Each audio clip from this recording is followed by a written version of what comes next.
ভারত সেকুলারই রয়েছে, কোন রকম হিন্দু পাকিস্তান, হিন্দুত্ববাদী পাকিস্তান হয়ে যায়নি।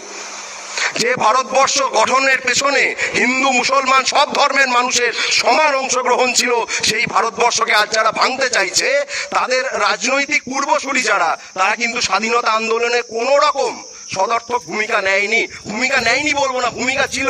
ব্রিটিশদের সঙ্গ দিয়েছিলেন তারা।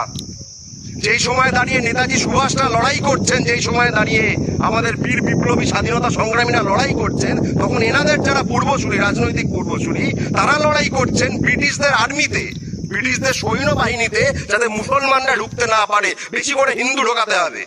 সেই বেশি করে হিন্দুরা ঢুকে ব্রিটিশদের সেনাবাহিনীতে বা পুলিশ ইত্যাদিতে ঢুকে তারা কি করবে? আমাদের স্বাধীনতা সংগ্রামীদের মারবে। অর্থাৎ আরএসএস বা হিন্দু মহাসভা বা তাদের যে বিভিন্ন শাখা সংগঠন, তারা সর্বোপরি চেষ্টা করেছিল ভারতবর্ষের স্বাধীনতা সংগ্রামীদের বিরুদ্ধে লড়াই